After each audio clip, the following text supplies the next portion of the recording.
we get started, so first, we're both excited. Our whole organization is excited about our new additions to our roster by way of trade, Joe Thuney and Jonah Jackson, and recently signed Grady Jarrett and Durham Smythe.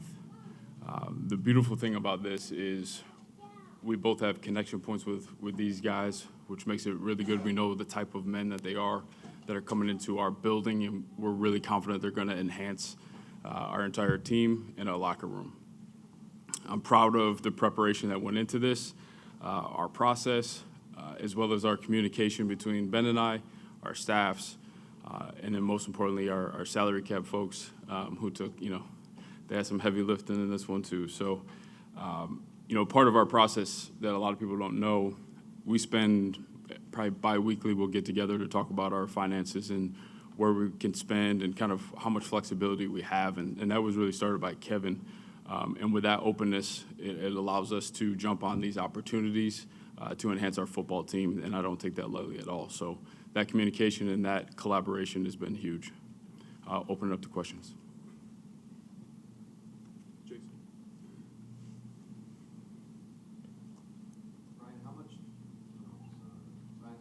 did urgency to get things going quickly play into giving big contracts to veteran players? Can you explain that? Like Thuney and Jackson, the salary cap hits that you guys will take for this year, I mean, how much of that was driven by just trying to get things right as quickly as possible on the offensive line and maximize the opportunity you have with Caleb's rookie contract window?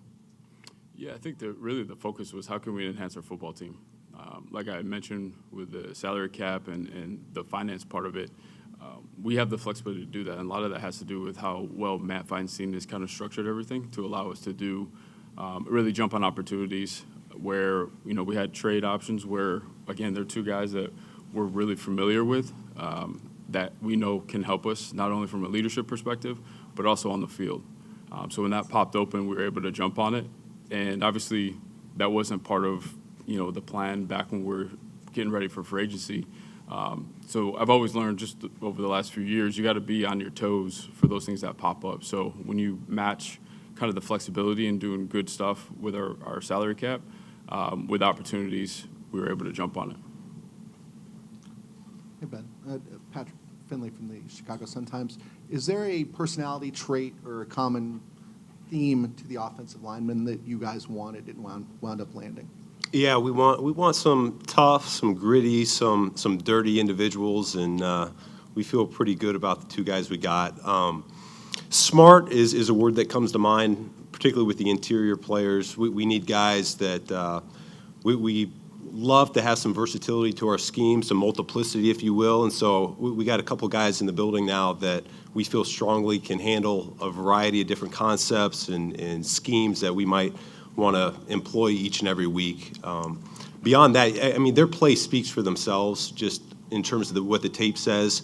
The character, the integrity, it's top notch. I can speak firsthand with Jonah, and Ryan can speak firsthand with Joe. I'm really, really excited to get these guys in the room, combined with the coaches that we've already put together for that room. I feel really good about the style of play we'll have this year. And is the idea to have Joe at left and Jonah at right? Yes, that is. Yep. Ryan, with Joe, how do you frame the value of his arrival, both from adding an on-field proven standout and what he can offer behind the scenes as well? Yeah, Joe's seen a lot, both from his time in New England. I still remember, it feels like yesterday, where we were signing him into Kansas City when we were trying to get our offensive line right so we can make a push and win championships. And that's exactly what he brought. So he's seen a lot of different things, played with a lot of different players. So there's a level of maturity and leadership that is definitely going to enhance not only just the offensive line room, but our entire roster. And then with Jonah, for both of you guys, what did your homework turn up in terms of what his 2024 was like in Los Angeles and sorting through that? Yeah, just there was a position change. He started out playing center. That's out of, you can ask him about it, but that's out of position. So it just started up a little bit choppy. But when you go back and see when he was in Detroit, I go all the way back to Rutgers when I watched him. The guy is made of the right stuff, and he's capable of really helping us up front, anchoring, but also getting pushed in the run game. Yeah, the guy's a Pro Bowl caliber guard, so that's what we're going to get out of him. Ryan, can you speak to like just the process of going through specifically when you talk about signing Joe and Grady, just the homework that goes into it from the personnel department to kind of identify veterans that may become available from other teams for whatever the reason may be? Yeah, you do research on the each team has their own situation.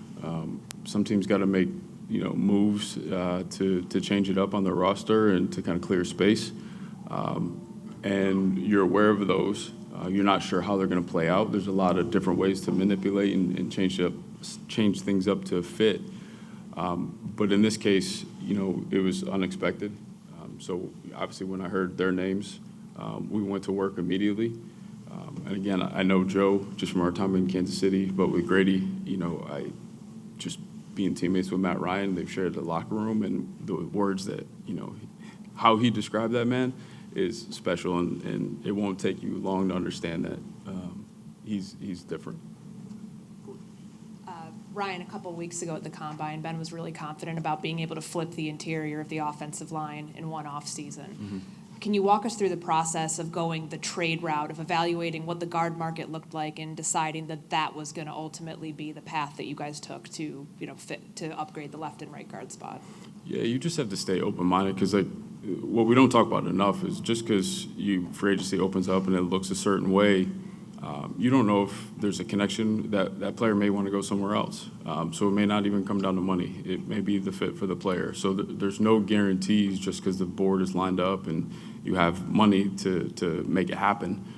So you got to really cast a wide net and be opportunistic and see when opportunities pop up, this is the best thing for us. You do anticipate things like that, but at the same time, it was just about acquiring the best players that we can. And Ben, speaking to the run game specifically, how important is it what are you looking for from your interior offensive linemen to be able to run as many schemes as you do and be as effective in the run? What do Jonah and Joe possess that leads you to believe that will yield some positive the results? intelligence factor is a major portion of it because they got to be able to handle different fronts for all these variety of schemes that we would like to employ. End of the day, we'll push this thing as far as we feel the collective group can handle up front. And that's where the intelligence is so important to expand on that variety.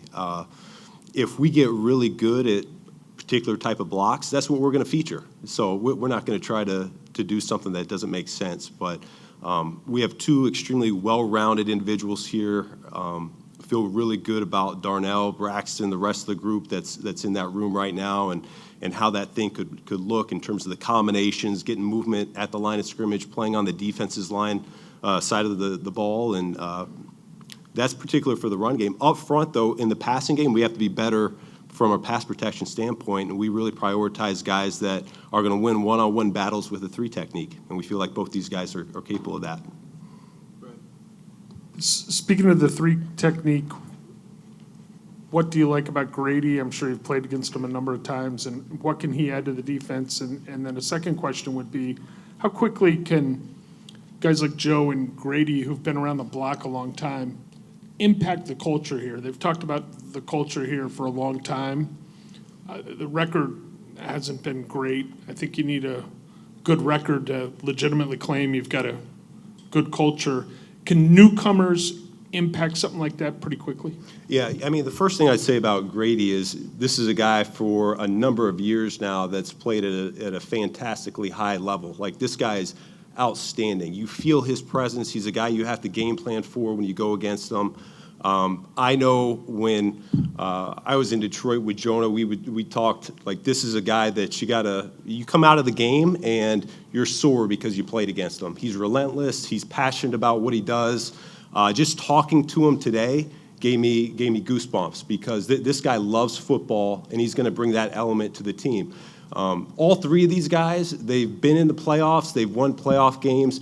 Joe in particular has won Super Bowls. Yeah, that does rub off to the rest of the locker room because we're gonna define what it's gonna look like in terms of our meeting process, our walkthrough process, our practice habits, what it looks like off the field, because that all translates to winning on the field. All 3 of these guys have done that at a high level. Hey, Ryan, has this what you've been able to do so far opened up what you can do in the draft? Are you looking at it that way? Yeah, this really opens the whole board for us.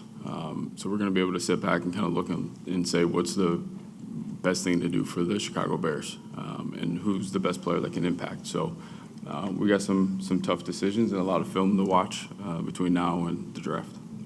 Two more, Alex and Kevin. Ryan, can you take us through the process of bringing Grady Jarrett in? I imagine it was a bit of a whirlwind that happened really quickly. Can you just take us through the process of that deal coming together? Yeah, just, the way social media is, you see it pop up and you're like, oh my, like, let me check the tape. Let's go back to the tape, look at the grades that we have in the system, and again, make some phone calls just to get an understanding of who he is as a man. And all of those things check the box. And again, someone that can help move this team to where we need to go. Last one, Kevin. Ben, what was the process like with the offensive line specifically, working with Ryan?